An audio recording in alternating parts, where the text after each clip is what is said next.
Sur la base du dilemme de l'innovateur et du conflit qui existe entre le modèle d'affaires de l'activité actuelle et celui du projet de rupture, nous avons vu qu'il était nécessaire d'isoler ce dernier dans une entité autonome afin qu'il puisse créer son propre modèle et grandir sans être étouffé par l'activité actuelle. Mais quel est le degré idéal d'autonomie du projet de rupture ?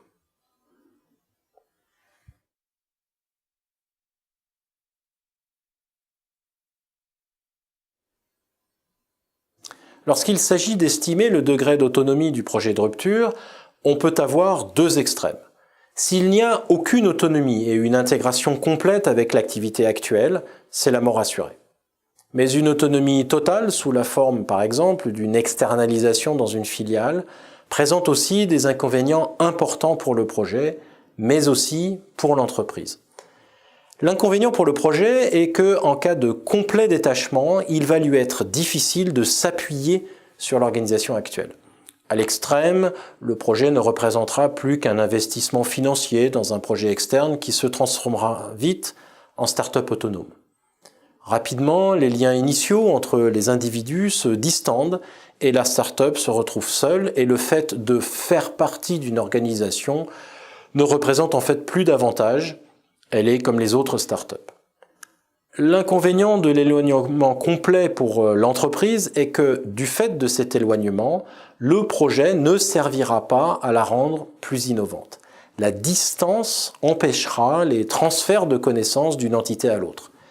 Comme au final, le projet se réduit à un simple investissement, la culture entrepreneuriale qui se développe dans le projet n'alimentera pas un changement de culture dans l'organisation d'origine. Il faut donc bien réfléchir au véritable objectif de l'organisation en permettant le succès du projet de rupture par externalisation.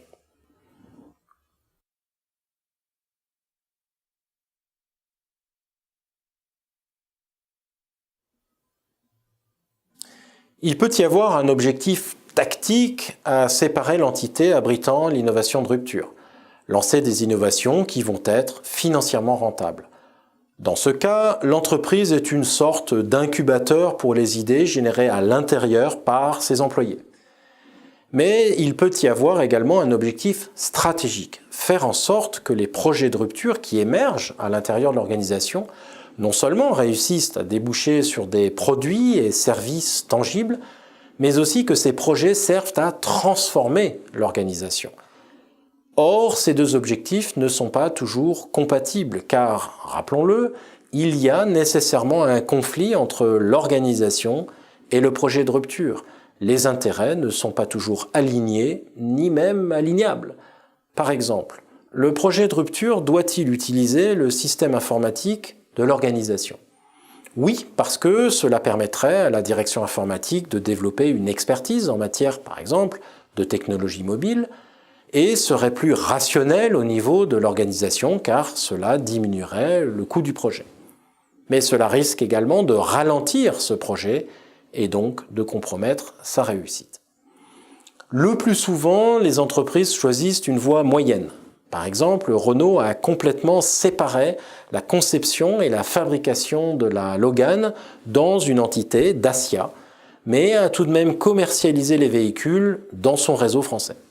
Bouygues Telecom a isolé l'équipe de son offre low-cost B&U sur un plateau dédié, mais celle-ci s'est appuyée sur l'infrastructure existante. Ce qu'il faut, c'est bien regarder les points de conflit et les trancher.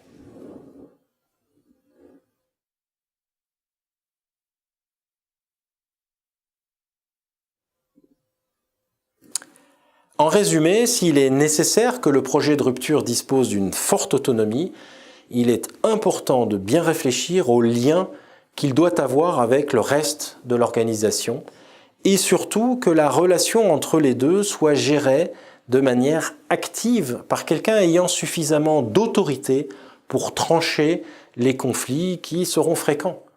Cela ne peut se faire qu'au plus haut niveau, celui de la direction générale.